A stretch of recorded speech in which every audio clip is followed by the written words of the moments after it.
Rahmatullahi wabarakatuh. Waalaikumsalam warahmatullahi wabarakatuh. Alhamdulillahi anzala al-Qur'an hudan lin-nasi wa bayyinatin minal huda wal furqan. Wassalatu wassalamu ala asyrafil anam wa ala alihi wa ashabihil kiram, amma ba'du. Saudara-saudara kaum muslimin rahimakumullah. Setiap penganut agama di dunia ini mempunyai sesuatu kitab yang dianggapnya sebagai kitab suci. Orang Hindu punya kitab Weda. Orang Buddha punya kitab Tripitaka. Yahudi mempunyai Taurat. Nasrani mempunyai Injil. Penganut Konghucu punya kitab Tao Te Ching. Orang Majusi punya kitab Zen Avesta. Orang Kebatinan punya kitab Serat Centani, Hidayat Jati, Darmo Gandul, atau Gatoloco. Sementara kita umat Islam oleh Allah diberikan Al-Quranul Karim. Mengapa kita yakini Quran ini sebagai kitab suci? Pertama, ia bebas dari intervensi dan investasi manusiawi. Ia sepenuhnya, baik isi maupun redaksi, adalah produk dari Allah Subhanahu wa ta'ala. Kita yakini Quran kitab suci karena sampai hari ini belum ada seorang pun yang sanggup membuat seperti itu.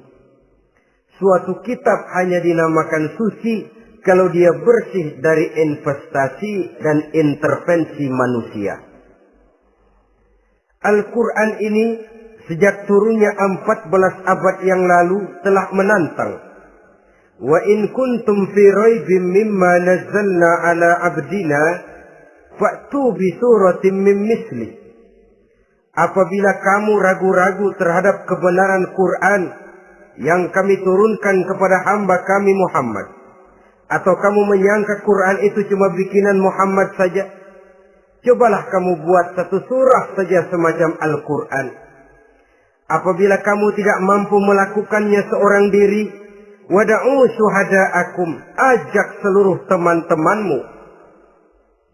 Sejak tantangan ini turun 14 abad yang lalu, sampai hari ini, tidak seorang pun yang sanggup membuat satu surah saja semacam Al-Quranul Karim. Barangkali belum pernah ada yang coba-coba. Sudah. Di antaranya apa yang dilakukan oleh Musailamah Al-Kadzab. Dia mencoba membuat satu surah semacam Al-Quran yang kalimatnya sudah berbentuk bait-bait syair, tapi isinya jauh panggang daripada api. Yang kedua, kita yakini Quran sebagai kitab suci karena isi dan ajarannya sesuai dengan fitrah manusia. Suatu kitab dinamakan suci kalau ajarannya sejalan dengan fitrah manusia. Misalnya, manusia secara fitrah, kalau dia laki-laki, normal nafsu kepada perempuan, itu fitrah. Perempuan suka kepada laki-laki, itu fitrah. Kalau ada kitab suci, tapi melarang manusia untuk kawin, kesuciannya perlu diselidiki. Quran kitab suci sejalan dengan fitrah manusia, maka ia menganjurkan manusia yang mampu untuk melangsungkan perkawinan. Contoh lain, secara fitrah manusia perlu makan. Kalau ada kitab suci yang melarang manusia puasa saja siang malam terus menerus, itu kan sama juga nyuruh orang mati. Quran sesuai dengan fitrah manusia. Maka dalam Islam puasa wisol, puasa ngableng, apa itu istilahnya, puasa nyambung, Dari pagi sampai sore, sampai malam, sampai pagi lagi puasa terus. Bukan saja tidak boleh, malah haram hukumnya. Kenapa? Itu bertentangan dengan fitrah manusia. Yang ketiga, kita yakini Quran sebagai kitab suci karena isinya tidak kontroversial. Isinya tidak saling bertentangan satu sama lain. Di ayat manapun, Quran mengajarkan Allah itu Esa. Satu kali dia berkata haram, dia akan tetap berkata haram. Isinya tidak kontroversial. Sebab kalau ada kitab suci, di satu pihak mengajarkan Tuhan Esa, di lain ayat mengajarkan Tuhan 3, di lain ayat lagi mengajarkan Tuhan 4, kitab kacau namanya. Bagaimana suatu kitab bernama suci kalau isinya kontroversial satu dengan lainnya? Dari 3 kriteria inilah kita yakini Quran sebagai kitab suci. Masalah yang akan kita bicarakan pada pertemuan kita kali ini, bagaimana sikap kita terhadap Al-Quranul Karim sebagai kitab suci. Berangkat dari sebuah hadis di mana Rasulullah Sallallahu Alaihi Wasallam pernah memberikan tawaran.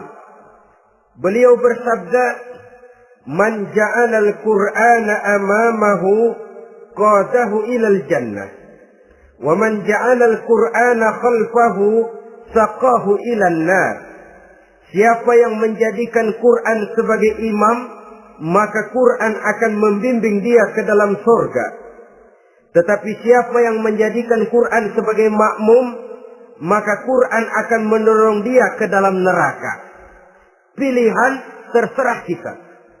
Siapa yang menjadikan Quran sebagai imam, ditempatkannya Al-Quran di depan, dia ikuti petunjuk dan ajaran Al-Quran, maka Quran akan membimbing dia ke surga. Surga dunia, lebih-lebih lagi surga akhirat. Tetapi sebaliknya, siapa yang menempatkan Quran di belakangnya, dia belakangi Al-Quran, dia belakangi perintah dan ajaran-ajaran Al-Quran, dia perturutkan hawa nafsunya dalam kehidupan ini, maka Quran akan mendorong dia ke dalam neraka. Ya, neraka dunia, lebih-lebih lagi neraka akhirat. Pilihan terserah kita. Saya mau tanya, kira-kira Quran dalam hidup kita jadi imam apa jadi makmum? Imam apa makmum? Kalau Quran jadi imam, artinya kita umat Islam jadi makmum. Resiko dan logika tentu. Makmum harus ngikuti imam. Imam takbir, makmum takbir. Imam ruku, makmum ruku. Imam sujud, makmum sujud. Imam tahiyat, makmum tahiyat. Itu namanya Quran jadi imam, kita jadi makmum. Artinya dalam terjemahannya pada kehidupan, kalau merah kata Quran, merah kita kata. Hijau kata Quran, hijau kita bilang. Ke barat kata Quran, ke barat kita pergi. Ke timur kata Quran, ke timur kita berangkat. Halal kata Quran, halal kata kita. Haram kata Quran, haram kita bilang. Itu Quran imam, kita makmum. Nyatanya kadang-kadang kontras. Nyatanya kadang-kadang paradok. Merah kata Quran, hijau dong kata kita. Halal kata Quran, remeng-remeng kata kita. Ke barat kata Quran, ke timur kita pergi. Dalam praktek kita mau jadi makmum, Quran kita suruh jadi imam. Kita sesuaikan Quran dengan selera kita. Mana-mana ayat yang menguntungkan, mana ayat yang sesuai dengan mau kita, itu yang kita baca kuat-kuat. Itu yang kita canangkan ke tengah masyarakat ramai. Tapi manakala Quran itu bertentangan dengan nafsu kita, bertentangan dengan gaya dan kepribadian kita, kita umpetin itu Quran. Kalau kita cuma umpetin lumayan, kadang-kadang kita tuduh Quran ketinggalan zaman. Kita anggap Quran tidak relevan lagi dengan situasi dan kondisi. Kalau sudah begitu, sudah menyeberang terlalu jauh namanya. Saudara-saudara kaum muslimin rahimakumullah. Inilah makna hadis Nabi yang diriwayatkan dari Imam Ali bin Abi Thalib, bersabda Rasul, "Man qara'al Qur'ana fastazharahu fa ahalla halalahu wa harrama haramahu adkhalahul jannah." Barang siapa yang membaca Al-Quran lalu memperhatikannya, kemudian menghalalkan yang halal dan mengharamkan yang haram, maka Allah akan memasukkan orang itu ke dalam surga. Ya surga dunia, ya surga akhirat. Apabila kita renungi hadis ini, maka untuk berimam kepada Al-Quran ada 3 jalan utama yang harus kita laksanakan. Pertama, dari kalimat man qara'al Qur'an, barang siapa yang membaca Al-Quran. Ini artinya siapa yang ingin menjadikan Quran sebagai imam di dalam kehidupan, jalan pertama yang harus ditempuhnya menanamkan kegemaran membaca Al-Quranul Karim. Al-Quran gharibun fima baina qaumin la yaqra'una. Quran akan jadi asing, Quran akan jadi aneh kalau terletak di tengah rumah orang Islam yang tidak suka membaca Al-Quranul Karim. Jadi langkah pertama, tanamkan kegemaran membaca Al-Quran. Saya tidak menyalahkan kalau remaja kita gandrung kepada Stevie Wonder. Baik kalau mereka senang kepada suara emasnya Michael Jackson atau suaranya Madonna. Tapi kalau sampai harus mengalahkan kecintaan mereka kepada membaca Al-Quran, ini ironi. Sebagai orang tua, kalau anak-anak kita buta huruf Latin, katanya menghambat pembangunan. Bahkan pemerintah saja menggalakkan bebas 3B itu. Buta aksara diantaranya, supaya rakyat bisa membaca huruf Latin. Kalau anak-anak kita buta huruf Latin, katanya menghambat pembangunan. Bagaimana kalau anak-anak kita buta huruf Quran? Jelas saja menghambat proses kesadaran dan kebangkitan dari dunia Islam itu sendiri. Satu contoh ringan. Dulu sebelum pembangunan merata, listrik belum lagi masuk desa, kampung gelap, rumah pakai lampu minyak. Kalau kita masuk kampung, terasa banyak orang Islam. Kenapa? Di rumah sebelah sana kita dengar anak muda sedang latihan baca rawi. Sebelah sini ibu-ibu sedang selawatan. Di rumah sana remaja sedang baca Quran. Pembangunan maju, listrik masuk desa. Alhamdulillah. Tapi apa yang kemudian terjadi? Proses pergeseran nilai. Setelah listrik masuk desa, radio main kenceng-kencengan. Televisi main gede-gedean. Baca Quran sudah barang aneh, langka. Tengoklah sekarang kalau kita masuk kampung, ada yang remaja sedang baca Quran. Rasanya kok aneh, nggak umum. Sesuatu yang baik malah menjadi nilai-nilai keanehan. Saudara-saudara kaum muslimin rahimakumullah, tanamkan kegemaran membaca. Dalam satu hadis Nabi pesan, nawiru buyutakum bitilawatil Quran. Sinari rumah tanggamu dengan bacaan Quran. Sebab listrik ini cuma bisa menerangi gelap, tapi tidak akan sanggup menerangi hati manusia. Quran produk Allah dibaca dalam segala keadaan, tepat dan pantas. Lihat saja, orang sedih baca Quran, terhibur.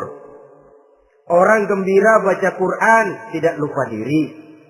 Di rumah mewah ada yang baca Quran, bagus. Di gubuk reot di pinggir kali ada yang baca Quran, cocok. Orang kawin dibacakan Quran, bagus.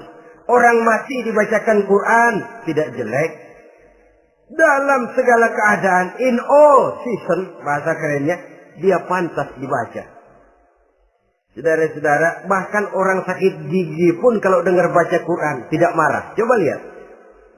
Dia senang benar lagu Michael Jackson, tapi giliran sakit gigi, coba setelin lagu Michael Jackson. Kalau nggak mencah-mencah, kamu gila apa nggak tahu saya lagi sakit gigi? Tapi coba bacakan Quran, dia pasti tidak marah. Begitu besar daya pengaruhnya. Bahkan Abu Jahal sama Abu Lahab pernah rapat. Kata Abu Jahal sama Abu Lahab, Mas Lahab, gini loh Mas. Kenapa?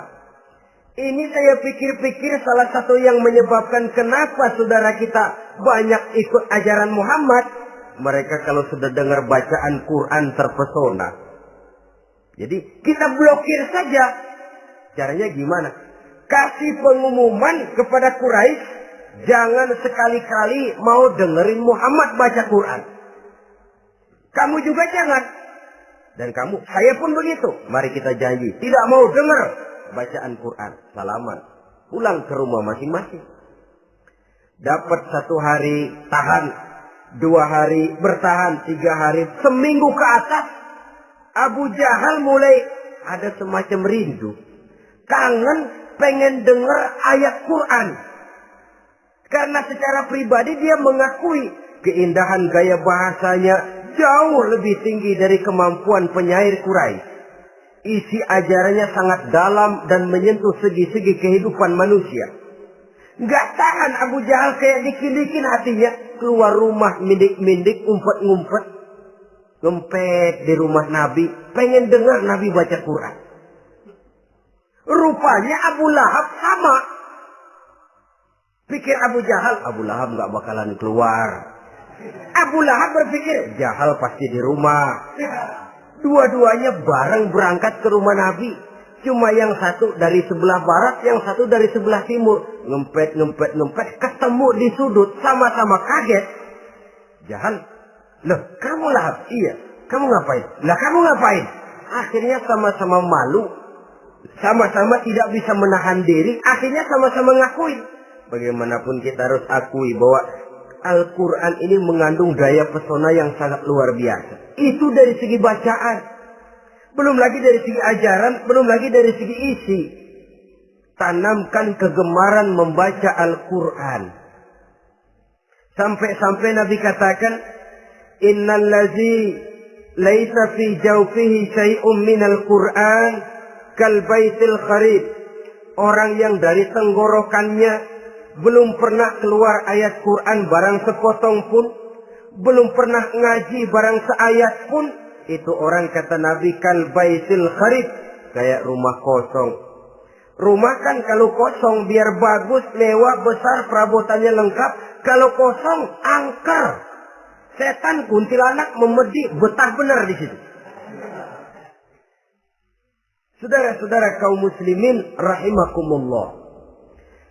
Dalam satu percontohan Nabi mengatakan begini.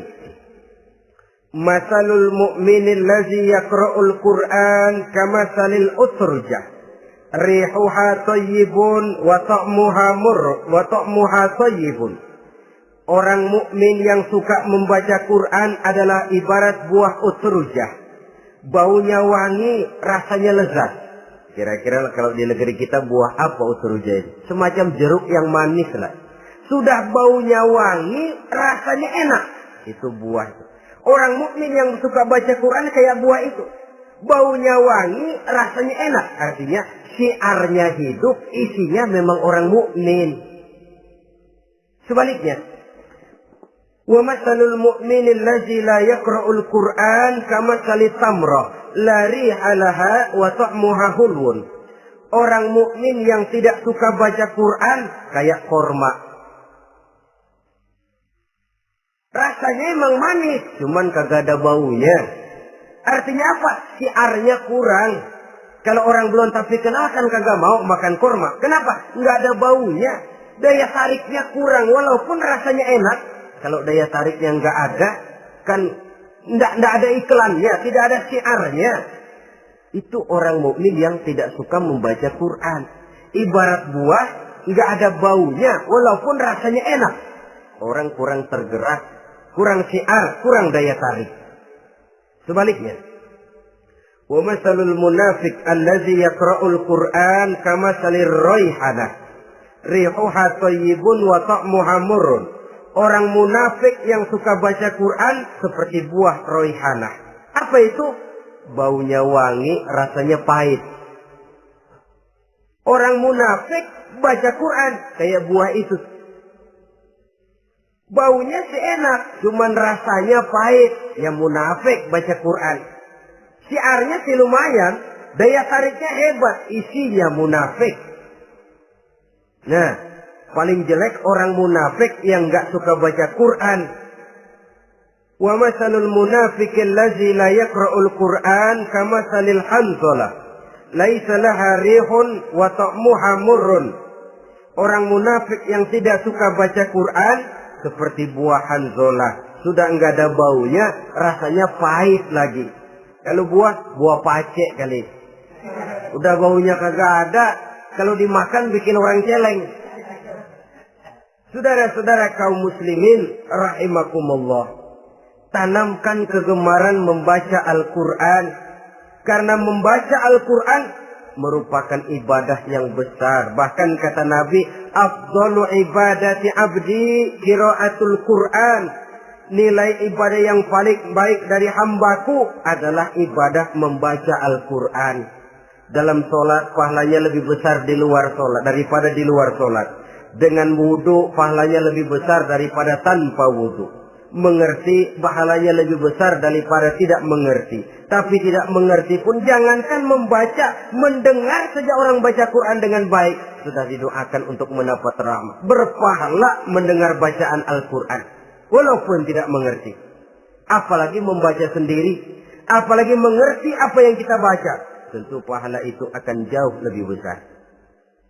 Ini yang pertama, tanamkan kegemaran membaca Al-Quranul Karim. Yang kedua, dalam hadis tadi, fastazharuhu, man qara'al Qur'ana fastazharuhu. Siapa yang membaca Al-Quran kemudian memperhatikannya. Jadi kalau kita mau berimam kepada Al-Quran, setelah menanamkan kegemaran membaca, yang kedua, perhatikan. Pahami isinya. Jangan seperti monyet pakai mahkota, ketawa girang, cengengesan, tapi dia tidak tahu arti kebesaran mahkota yang disandangnya itu. Bangga dengan Al-Quran, tapi apa kandungannya kita tidak mengerti. Untuk memahami Al-Quran ini, caranya bagaimana? Tentu mudah saja. Seperti contoh, kalau kita ingin mengerti caranya bikin tahu, jangan bertanya kepada montir mobil. Montir mobil ahli betul urusan mesin. Tapi kalau urusan tahu, tanya dong tukang tahu. Untuk mengerti rahasia dan seluk-beluk Al-Quran, kita harus bertanya kepada orang yang memahami seluk-beluk Al-Quran. Para ulama, para kiai, para ustadz, yang kita tahu kualitas keilmuannya, kita yakini loyalitas dan integritasnya kepada Islam ini. Kenapa? Ayat-ayat Quran itu elastis. Dia dibawa kemana saja mau. Ditafsirkan menurut kemauan orang bisa. Paling celaka kalau yang belajar tidak punya dasar, yang mengajar punya maksud lain. Sesat dan menyesatkan. Yang ngajar punya nafsu ambisi. Yang belajar tikus budak. Yang memang tidak punya dasar apa-apa. Sekali belajar langsung tafsir. Cara wudhu yang baik saja belum ngerti. Cara rukuk dan sujud yang baik saja belum bisa. Yang membatalkan sholat apa ndak bisa, ndak ngerti. Sekali langsung. Ndak, supaya kita langsung saja belajar langsung Al-Quranul Karim. Tidak jelek. Cuma akan lebih baik kalau sebelumnya ada unsur penunjang dari nilai-nilai keilmuan dalam Islam ini. Disinilah perlunya menghidupkan majelis-majelis taklim. Sebab kalau Al-Quran hanya dipahami dan dikutak-kutik menurut maunya rasio saja, kekuatan rasio terbatas. Saya akan khawatir nantinya akan timbul pendapat-pendapat di mana Al-Quran disesuaikan dengan otak. Bukan otak ngikuti Quran, tapi Quran disuruh ngikuti otak. Contoh yang dekat saja, kalau saudara ngukur kayu pakai meteran, itu kira-kira meteran ikut kayu, apa kayu ikut meteran? Ayo, kira-kira kayu ikut meteran, apa meteran ikut kayu? Meteran ikut kayu. Bagus. Kalau meteran ikut kayu, artinya nggak ada meteran benar di dunia ini. Kayunya kependekan, meterannya dipotong. Kan begitu loh. Meteran ikut kayu namanya. Bukan meteran ikut kayu, tapi kayu yang harus ikut meteran. Otak harus ikut wahyu. Jangan wahyu disuruh ikut otak. Manusia ikut Quran, jangan Quran disuruh ikut manusia. Dan kaum orientalis, ya, orang barat di luar Islam yang mendalami, mempelajari Islam dengan tujuan mencari kelemahan Islam untuk menghantam umat Islam. Itu sengaja mencari ayat-ayat yang mereka kumpulkan untuk menghantam umat Islam.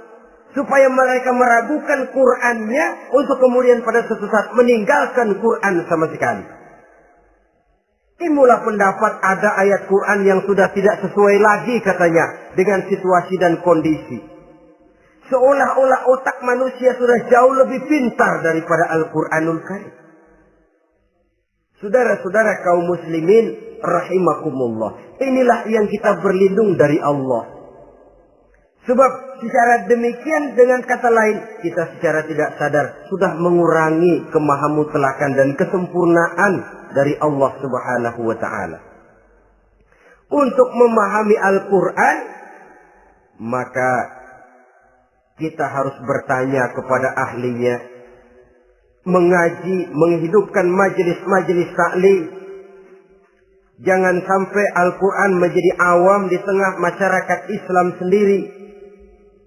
Ini jalan yang kedua, memahami isinya. Sehingga dengan demikian, manakala Al-Quran dibacakan orang, pemikiran kita tidak lagi terpusat kepada kemerduan suara orang yang membaca, tapi tertuju kepada isi yang dikandungnya. Sehingga dalam kondisi semacam itu, boleh jadi tiap kali dibacakan Al-Quran, nilai iman makin tambah. Kita dengar orang baca, Alam tara kaifa fa'ala rabbuka bi ashabil fil. Terbayang oleh kita bagaimana Raja Abrahat dengan pasukannya mau menghancurkan Ka'bah. Bagi Allah cukup menurunkan burung ababil, hancur lebur Abrahat, raja besar dengan seluruh pasukan gajahnya, berantakan dibuatnya cuma dengan burung ababil. Allah maha besar, Allah maha kuasa. Tambah iman. Kalau tidak, ya seperti yang banyak terjadi. Quran menceritakan azab, kita malah kesenangan. Walakum azabun alim. Kamu akan mendapat azab yang pedih. Kita teriak di pojokan, toyib, toyib. Allah, alhamdulillah. Digambarkan azab malah baik-baik.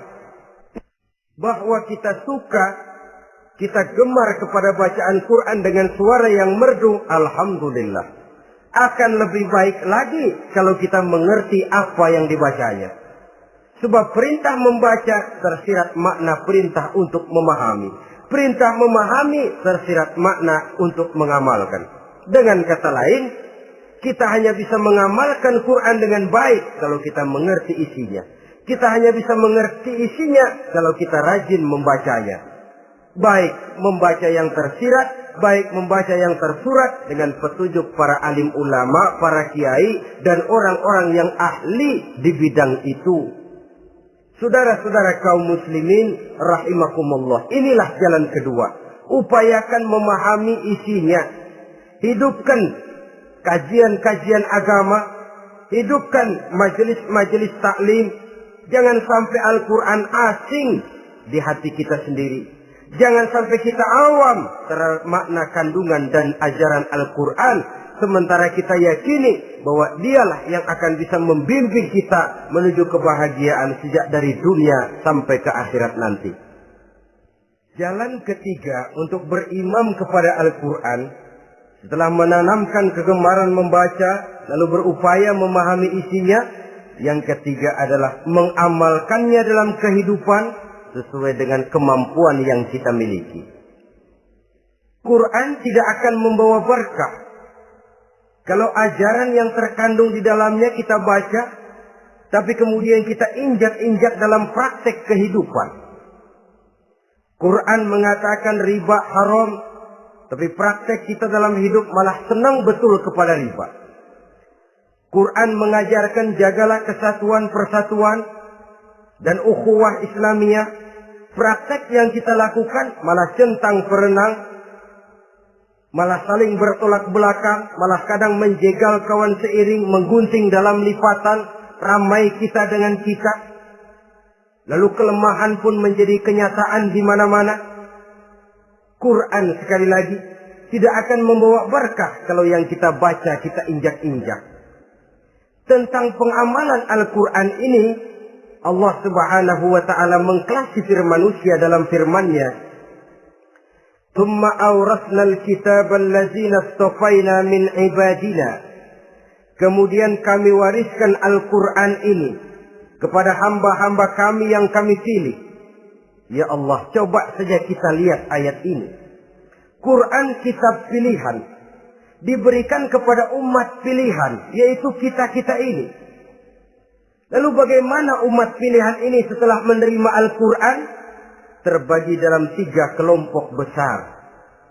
Pertama, kata Allah, faminhum zalimun li nafsihi.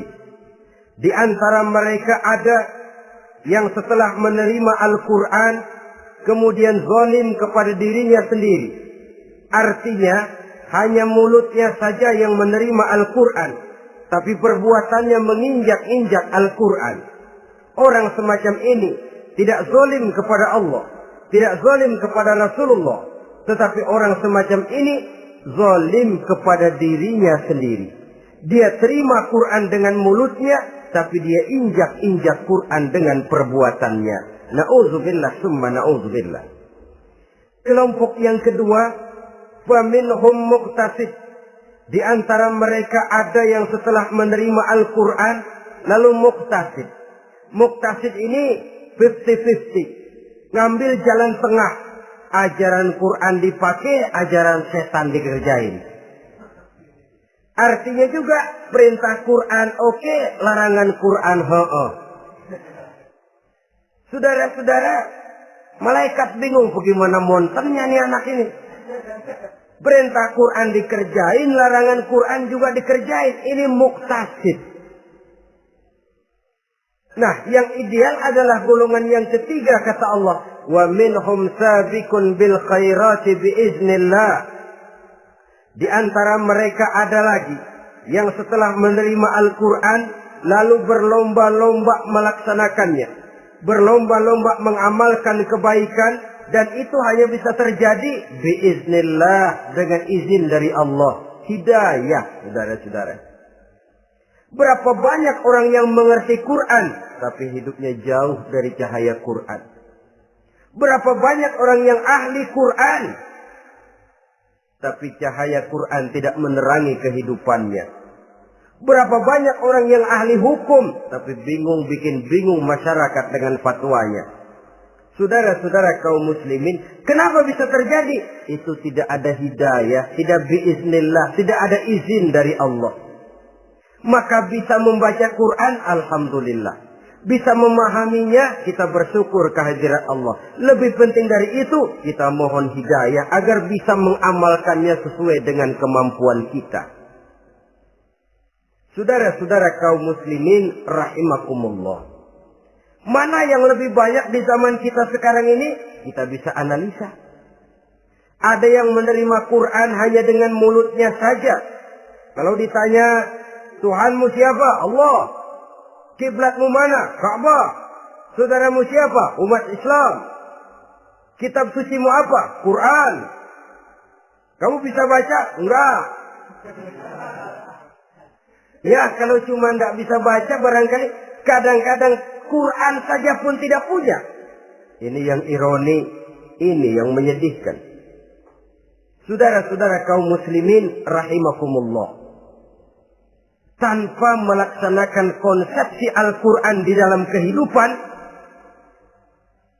maka kesenangan kita membacanya, pengertian kita tentang Al-Quran barangkali tidak akan bisa berbuat terlalu banyak di dalam kehidupan.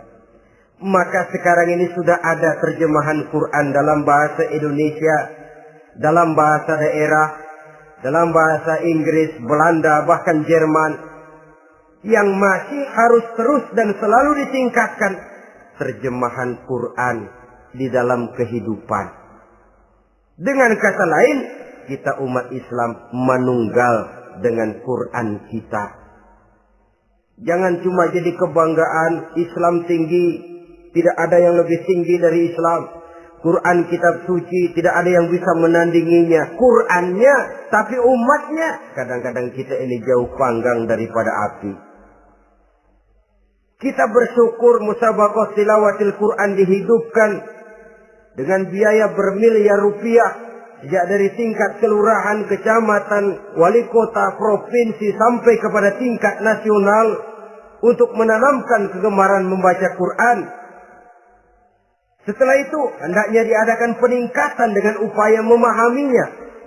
Sehingga pada suatu saat, boleh kita adakan musabaqah pengamalan Quran. Hadiahnya sudah langsung dari Allah sendiri. Ini yang kita perlu berlomba. Berlomba mengamalkan ajaran Quran. Sabiqun bil khairat. Berlomba mengamalkan ajaran-ajaran Al-Quranul Karim. Nah, oleh karena Al-Quran ini dalam bentuknya yang umum kadang-kadang hanya menjelaskan satu persoalan secara global, kita memerlukan tuntunan sunnah dari Rasulullah Sallallahu Alaihi Wasallam. Umpamanya, Quran hanya mengajarkan aqimis sholat, dirikan sholat. Caranya bagaimana? Tidak ada cara sholat dalam Quran. Dari mana kita tahu cara sholat? Dari sunnah. Itu sebabnya selain Al-Quran sebagai sumber utama, kita memerlukan sunnah. Bahwa sholat pakai takbiratul ihram di Quran tidak ada. Bahwa sholat pakai tahiyat dalam Quran tidak ada. Jadi kalau orang cuma Quran saja, tidak ada sunnah itu, ya bagaimana kita bisa sholat?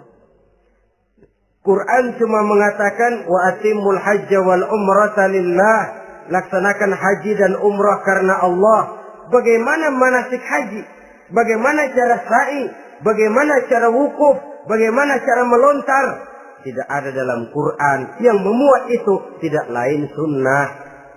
Untuk memahami Quran dan sunnah ini, kita memerlukan orang yang menguasai Quran dan sunnah. Oleh karena itu kita perlu petunjuk kepada para ulama.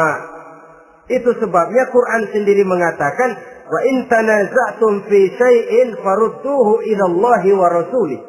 Apabila kamu berbeda pendapat tentang suatu persoalan, kembalikan kepada Allah dan Rasulnya. Kembalikan kepada Allah artinya kembalikan kepada Quran. Kembalikan kepada Rasul maksudnya kembalikan kepada sunnah. Siapa yang mengerti Quran dan sunnah? Para ulama yang kualitas ilmunya kita yakini, loyalitas dan kredibilitas serta integritas keislamannya bisa menjadi panutan. Saudara-saudara kaum muslimin rahimakumullah.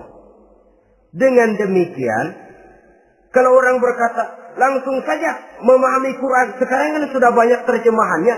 Tidak usah lewat ulama-ulamaan. Saya tidak mencela, cuma agak mengkhawatirkan. Kalau dia memahami Quran cuma sekedar lewat terjemahannya saja, sangat mungkin jadi dia bisa salah paham.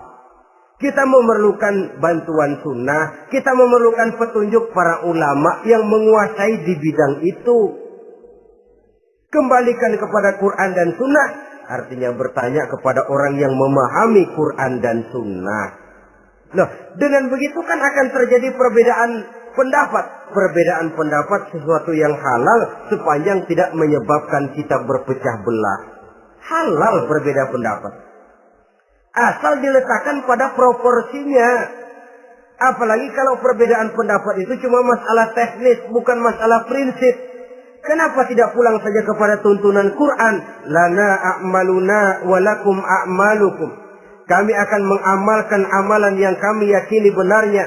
Saudara persilahkan mengamalkan amalan yang saudara yakini benarnya. Sama-sama punya alasan, sama-sama punya dalil. Tidak usah saling menyalahkan. Tidak usah saling mengklaim, merasa yang paling benar, orang lain salah semua. Kemukakan argumen, jangan sentimen. Harus dengan semangat mencari kebenaran, bukan untuk mencapai kemenangan. Kalau sentimen lebih penting dari argumen, kalau kemenangan lebih diutamakan dari mencari kebenaran, yang berlaku kadang-kadang gengsi. Kalau sudah gengsi, yang bicara emosi. Kalau sudah emosi, istilah kita di kampung ngambek. Gedean ilmunya sama ambeknya. Kadang-kadang, saya kalau nggak jadi imam nggak mau sembahyang di situ. Kalau nggak jadi imam, orang lain dianggapnya kagak sah sembahyangnya. Pokoknya kalau nggak ngaji sama saya, Islamnya kurang benar. Mengklaim. Perbedaan pendapat wajar, halal, asal tidak menyebabkan kita berpecah belah. Dan sewajarnya kita lebih berusaha mencari titik pertemuan, memperbesar persamaan, dan bukan mengutak-ngutik perbedaan. Kadang-kadang inilah penyakit kita nih. Satu kunut, satu tidak sembahyang subuhnya. Bisa RT. Satu usoli, satu tidak. Bisa RW. Satu azan sekali Jumatan, satu dua kali. Bikin masjid lagi. Kenapa bukan persamaannya yang dicari? Kenapa justru perbedaannya yang diperbesar? Yang masalah macam ini sampai kiamat tidak pernah selesai. Kan lebih baik kalau kita ditanya orang, Pak, sholat subuh itu pakai kunut apa tidak sih? Kalau saya pakai. Kalau yang tidak pakai kunut bagaimana Pak? Betul, kata yang tidak pakai. Jadi yang pakai kunut betul. Betul, karena saya pakai kunut. Yang tidak juga betul. Betul, kata yang tidak pakai. Kalau yang kunut betul, yang tidak kunut betul, lalu yang salah yang mana Pak? Yang salah yang subuh nggak sembahyang. Lebih objektif, proyek garapannya ada, umat tidak berpecah belah. Ini yang konyol, kadang-kadang khutbah Jumat pakai membongkar khilafiyah, menghantam tahlil, menghantam kunut. Selesai sembahyang Jumat, apa yang terjadi? Umat resah, masyarakat gelisah, polemik timbul, masalah tidak terselesaikan. Orang jadi khotib itu raja dalam mimbar Jumat, siapa yang mau bantah dia? Kalau memang mau buka itu persoalan khilafiyah, buka dalam forum khusus. Adakan pengajian, jelaskan masalahnya secara luas, mendasar. Jangan mengklaim dan memponis. Berikan kebebasan kepada umat untuk menilai. Masalahnya selesai, yang tidak puas bisa bertanya. Saudara-saudara, sudah lewat masanya kita meributkan soal itu. Sudah datang waktunya di mana kita lebih mementingkan dan membicarakan masalah-masalah yang lebih mendesak dihadapi oleh umat. Kemiskinan misalnya, kebodohan misalnya, keterbelakangan umpamanya, peluang untuk mendapatkan pendidikan yang layak bagi anak-anak kita yang berotak cerdas tapi tidak punya kemampuan ekonomi umpamanya. Itu akan lebih objektif ketimbang kita membicarakan masalah-masalah yang sampai kiamat tidak akan pernah selesai. Yang hanya akan menyebabkan kita menjadi lemah, persatuan koyak, solidaritas sosial lalu menurun, saling curiga menjadi tumbuh karenanya, dan pada akhirnya kita tidak akan pernah bisa berbuat banyak. Untung kalau tidak menjadi tertawaan bagi orang yang berdiri di luar pagar. Saudara-saudara kaum muslimin rahimakumullah. Sekali lagi, Al-Quran tidak akan membawa berkah kalau yang kita baca, kita injak-injak. Oleh karenanya, untuk berimam kepada Quran ini, sekali lagi pertama, tanamkan kegemaran membaca. Yang kedua, upayakan memahami isinya melalui bimbingan orang yang ahli bidang itu. Yang ketiga, amalkan sesuai dengan kemampuan. Sebab itu ada prinsip, kalau isi suatu hadis nampaknya bertentangan dengan otak, kesohihan hadis itu boleh diperiksa. Tapi kalau ayat Quran nampaknya bertentangan dengan otak, otaknya yang harus diperiksa. Jangan Qur'annya lalu disesuaikan dengan otak. Sebab kalau kita sudah berani berteori, ada ayat Quran yang tidak sesuai dengan keadaan. Ayat yang mana? Yang ini. Tahun depan tambah lagi. Tahun depan tambah lagi. Makin lama makin habis Al-Quran itu. Yang perlu diperbarui cara kita memahami Quran. Bukan dengan mengemukakan teori ayat Quran kehilangan relevansi. Cara kita memahami barangkali yang kurang relevan. Dalam situasi, dalam konteksnya dengan situasi dan kondisi. Jangan lupa, Al-Quran ini kan untuk semua umur. Dia bisa dipahami secara filosofis, dia bisa dipahami dengan kacamata orang awam. Tingkat kemampuan berpikir orang tidak semuanya sama. Kalau semua orang kita mau ajak berfilsafat, merenung dalam-dalam, menerawang tinggi-tinggi, ialah buat mereka yang terjangkau oleh perguruan tinggi. Tapi buat saudara-saudara kita, pedagang-pedagang kecil, petani di desa-desa terpencil, remaja-remaja yang jauh dari sentuhan teknologi canggih, sanggupkah mereka berpikir filosofis? Sementara mereka merupakan bagian terbesar dari kondisi umat ini. Saudara-saudara kaum muslimin, oleh karenanya ditentang membaca, memahami dan mengamalkan. Rasulullah Sallallahu Alaihi Wasallam pernah memberikan sugesti.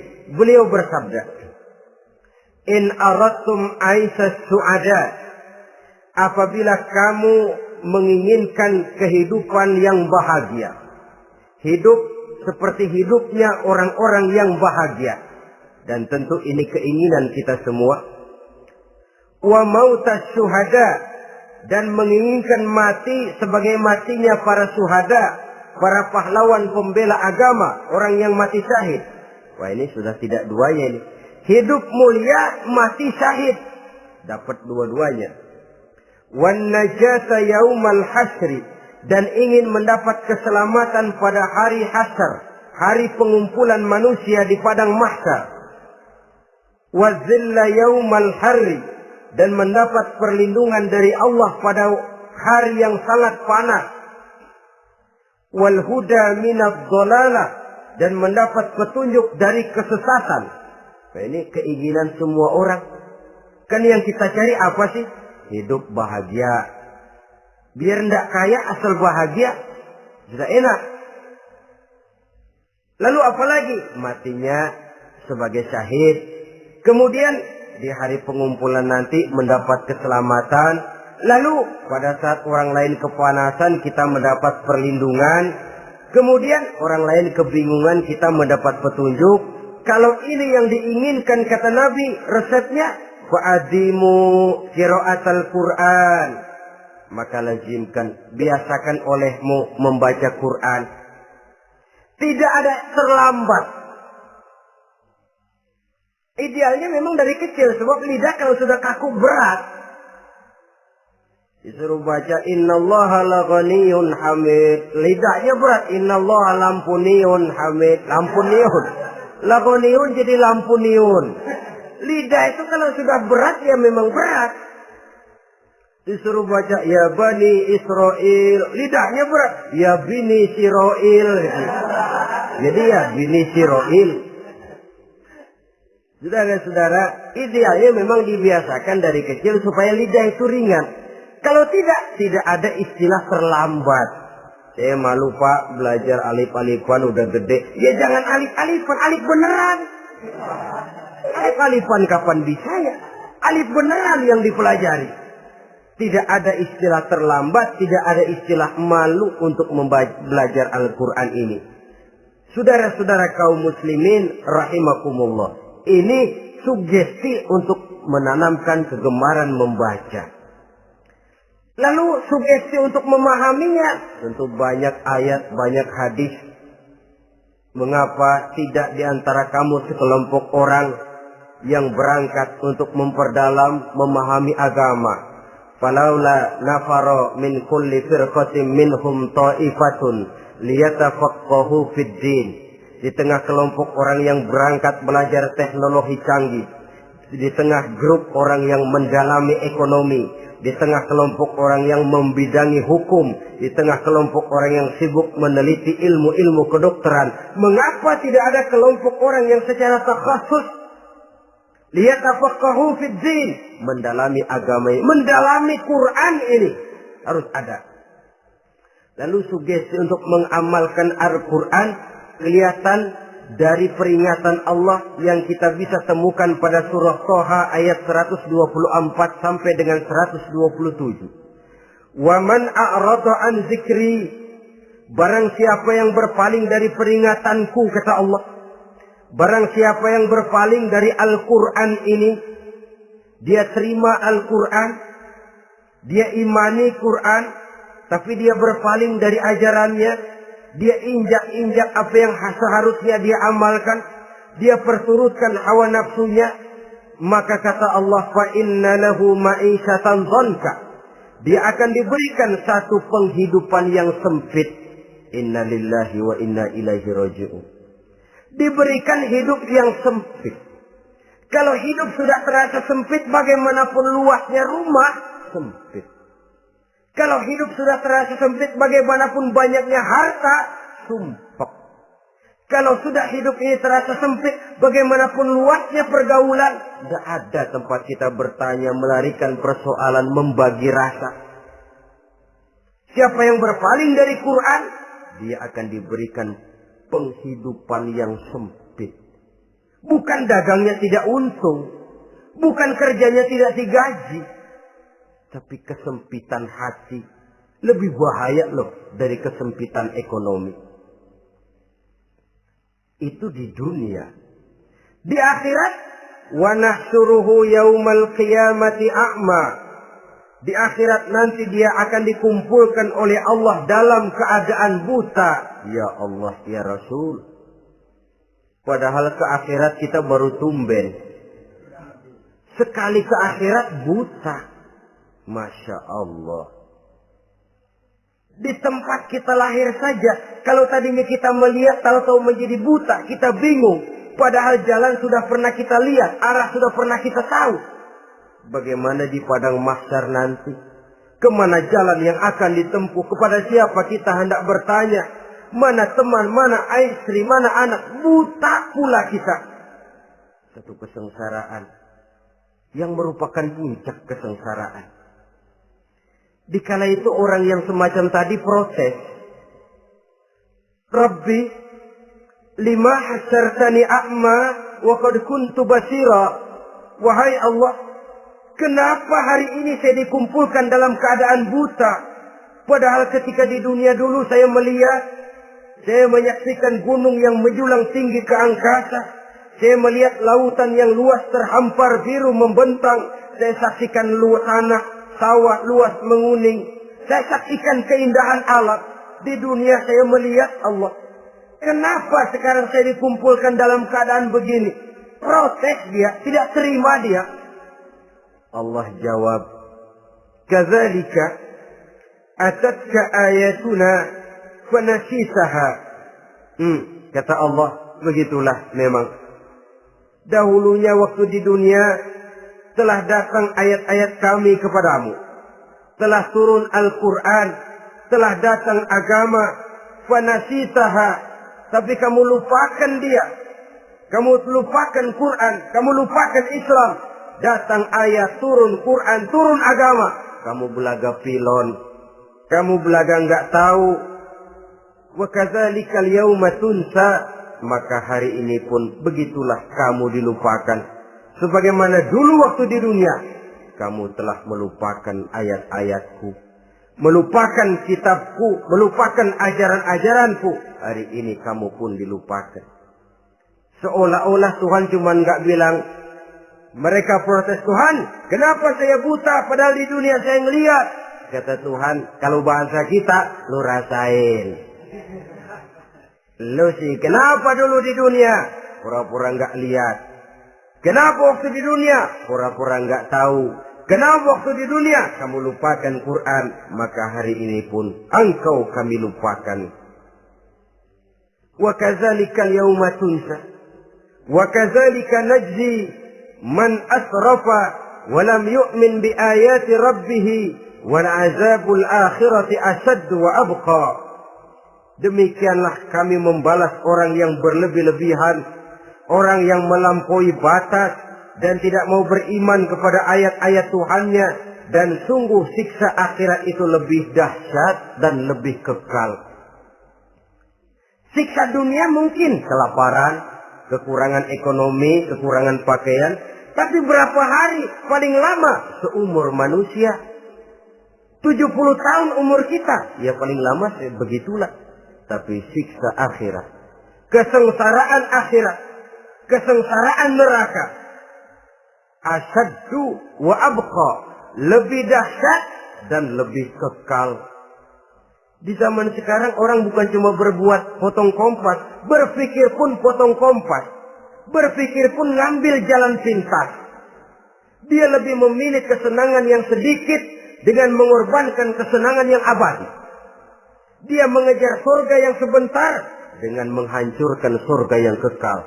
Dicarinya surga dunia, hidup cukup, rumah bagus, makan bagus, pakaian bagus, istri bagus, dengan menghalalkan segala macam cara, berpaling daripada kehidupan agama, lalu menginjak-injak Al-Quranul Karim.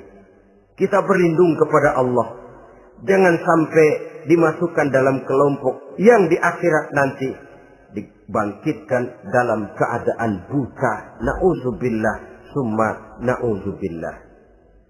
Di sini kita terkesan dengan apa yang dikatakan Sayyid Muhammad Abduh, al-Islam mahjubun bil muslimin. Kebesaran Islam kadang-kadang tertutup oleh tingkah laku umat Islam sendiri. Keluhuran dan kesempurnaan Al-Quran tertutup oleh kebodohan umat Islam. Sedangkan untuk mengungkapkan rahasia Al-Quran ini diperlukan keahlian yang kompleks. Saudara yang di Fakultas Teknik belajar teknologi, ungkap buka rahasia Quran di bidang teknologi.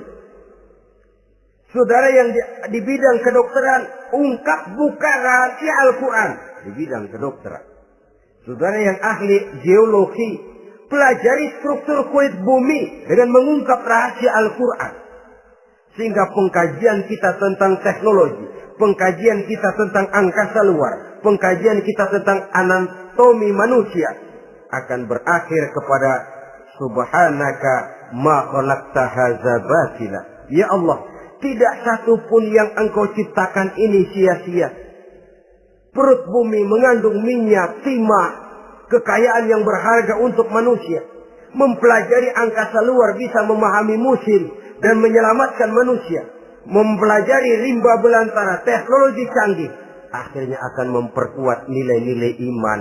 Menerjemahkan ajaran Quran lewat disiplin ilmu yang kita kuasai masing-masing, untuk kemudian bekerja sama bahu-membahu dalam rangka mengimani Al-Quran,